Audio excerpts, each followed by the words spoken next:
As a YouTube douche bitch, some might say, that's not a real job.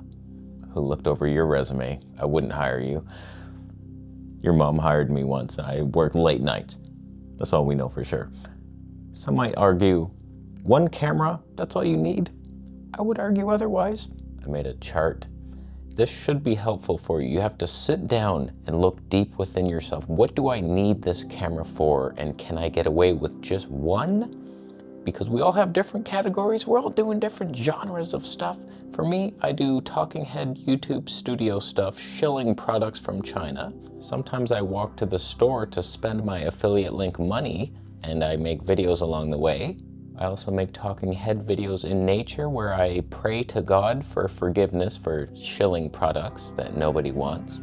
And sometimes while I'm out there, I film the animals, making sure they don't come and peck my eyes out due to an apocalyptic type karmic nature of selling affiliate China products. And my last genre is slow motion creeptography, where I prey on helpless women for cinematic purposes. So those are my 5 categories that I need. So this chart will show you, it could help you as well. What one camera could do it all? Or do we need a couple? And what's the best brand? All I want is the perfect camera. All I want is the perfect camera. Right now we're on the Canon C70 with a 24mm 1.4 and a Glimmer Glass 1. Unfortunately, that doesn't matter because I vacuumed my hair with a Flowbee. So I've kind of ruined whatever dignity I tried to achieve. So let's start with Sony. This is what my requirements are. I want lenses that are nice. They have to have 3D pop. I will make some compromises for you budget hobos, but like that's what we're going for, like Leica, Zeiss, stuff like this. Lightweight is the goal here. So like, what are the best specs I can get away with for the lightest weight and the cheapest cost? So for Sony, you can almost get away with everything doing just the ZVE1 with 2 or 3 lenses, but unfortunately you can't for wildlife because we have no viewfinder. If this had a cheap little pop-up viewfinder like your RX100 had, then we might have had something, but we do not have that. But basically, I could get away with a ZVE1 and my Zeiss 55mm 1.8 for most things. For 3 genres, this little combo could do it all. For vlogging, I just put on my Zeiss Batis 18mm. It's one of the lighter combos, even though it's full frame and 3D pop and glory. We're pretty good, but when it comes to wildlife, you've noticed I had to downgrade to the Sony a7S III for the viewfinder. And now the weight is 3169 grams with the new 400 to 800. That's the lens I would get personally, just because I think it'll be better balanced than the 200 to 600, and Sony doesn't have a nice prime, unfortunately. So there we have that. That is Sony Universe, almost getting away entirely with a tiny budget vlogger camera. But no, you cannot do everything I need with one camera. I need 2.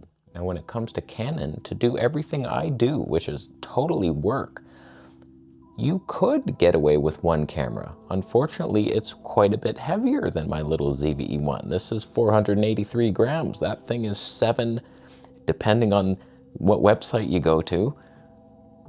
Who Wants to Lie to You Today, it's 745 grams-ish. So personally, my favorite combo in that field would be to adapt the 50mm 1.2 EF lens to that. It's heavy. In here, that wouldn't matter, but hot damn, that 1481 grams for that combo. So you could, in theory, do videos like this, but also in nature, getting some 3D pop, autofocus. Not so sure Canon's gonna keep up with you, but they might.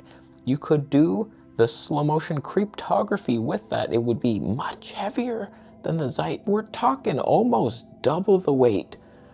For this little combo to get Canon colors with the same exact specs, and we don't know if the autofocus will keep up. That's what I'm very curious about.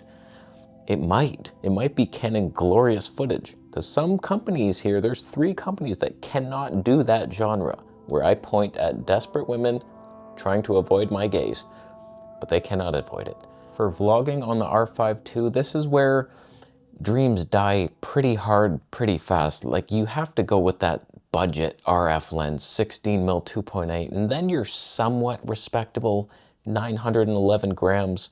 I find 800 to be very comfortable, no matter what your strength is. You're obviously not monkey strength level. 800, that's about the max you really want.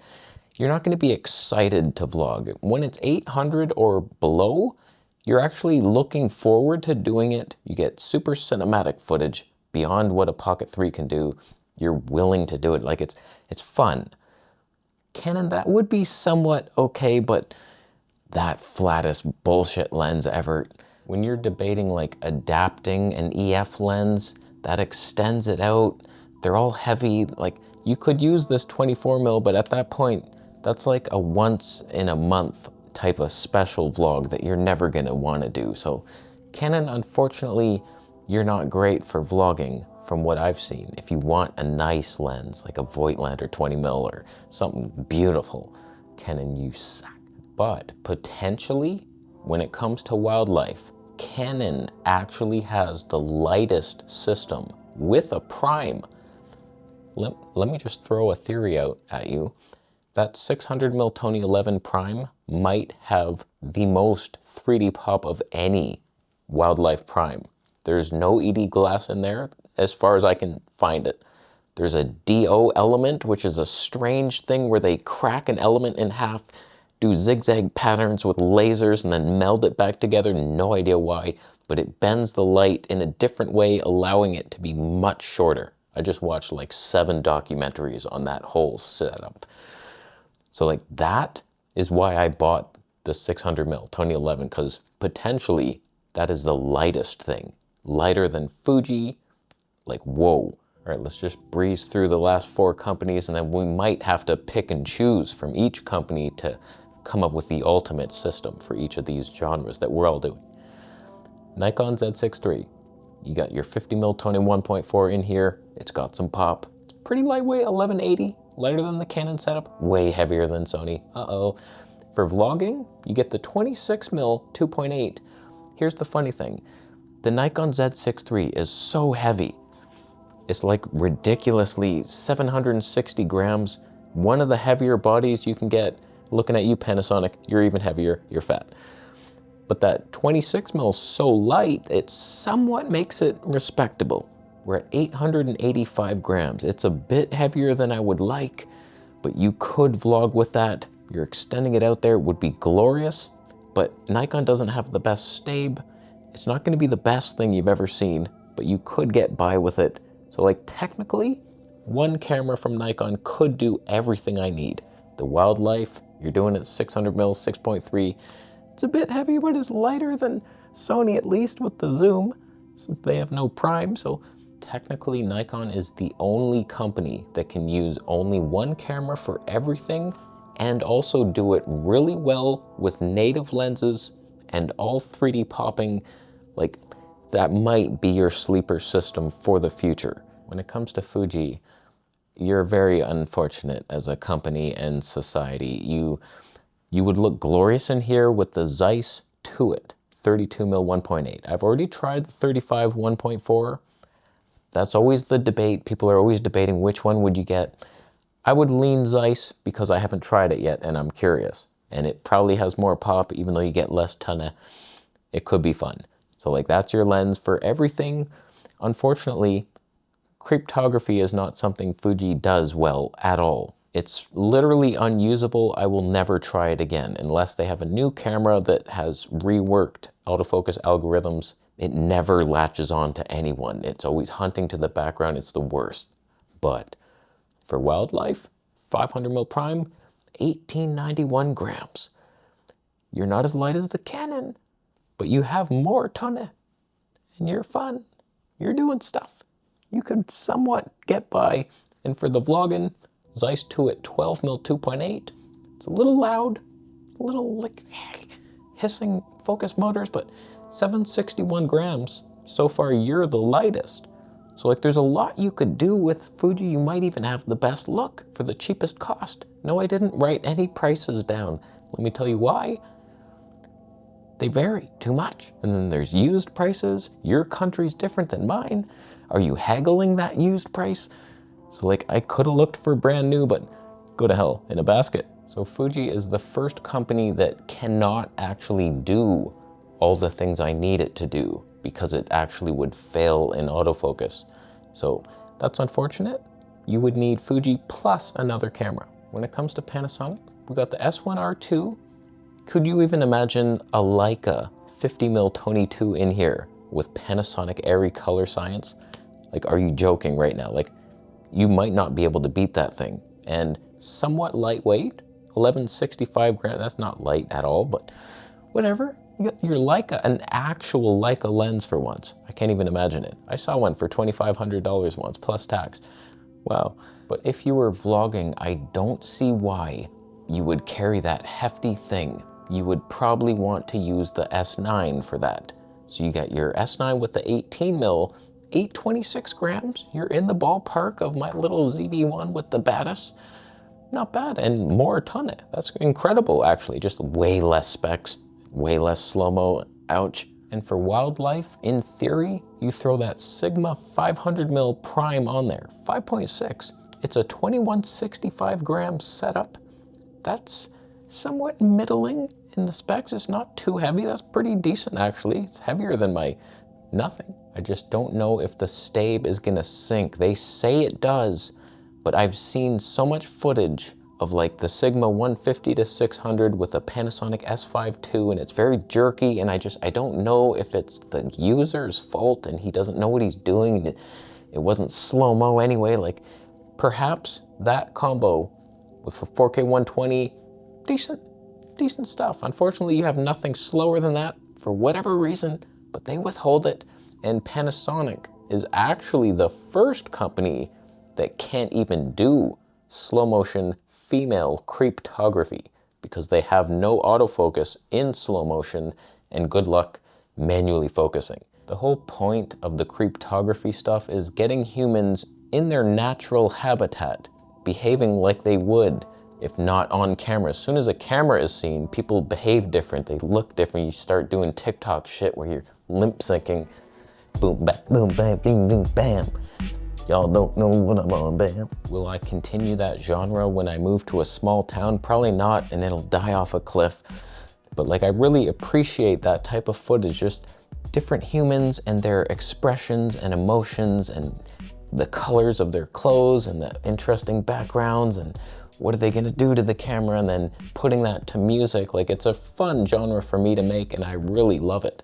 So the fact that you can't do it at all on Panasonic hurts. And the last system, the Underdog, surprisingly well you are faring today. You get the OM3, which is actually quite lightweight. Everything about this is like, you get the 12mm Tony 2 for vlogging. That's the lightest setup so far, 626 grams, and it would look beautiful. Best stabe in the business, some okay frame rates.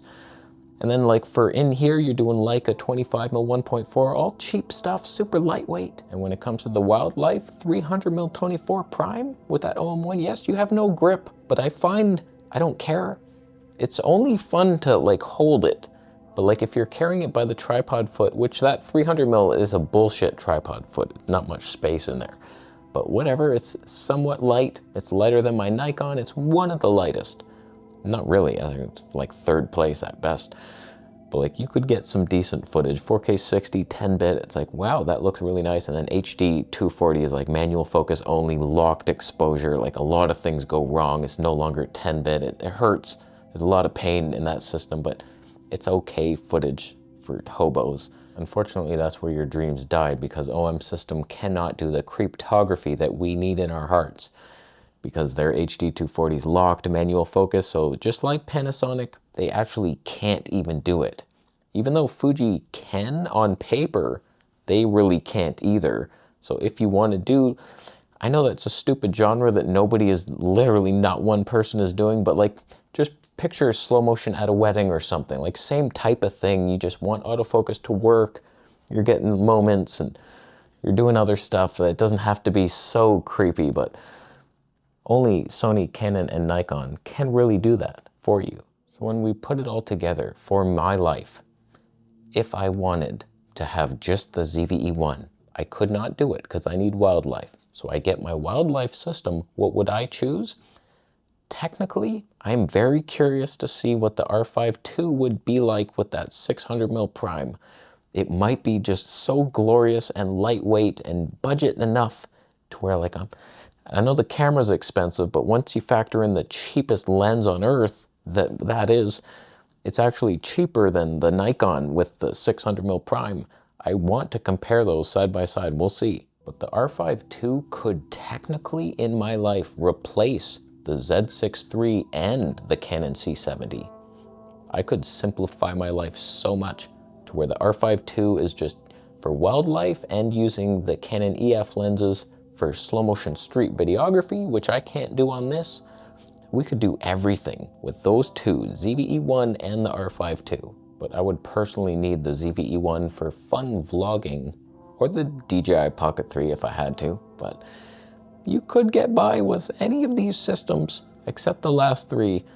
They hurt quite a bit, but you'd have to mix and match, and you could find your pair. If I had to pick a winner for each category, I will say Talking Head Studio goes to Canon R5 with the 50mm Tony 1.2. Talking Head in Nature also would go to the R5 with the 85mm 1.2. Vlogging goes to Sony Batis combo, boom.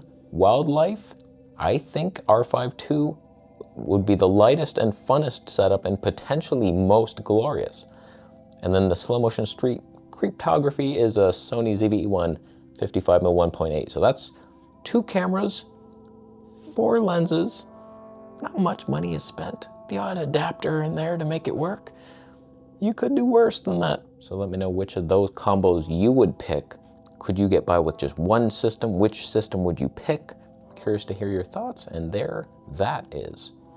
Well done, Sony and Canon today. Nikon could replace all of you, but did they? Not really. Fuji, you're fringe, but beautiful. Panasonic, not bad. They're coming. They're coming on strong. You never know. You never know. OM System, you did well today. For a sushi company, that's not bad. That's not bad. I almost lean that whole system, but I don't. I lean Bitcoin. It didn't crash. I'll be fine. I'm not crying internally. Just subscribe for my man.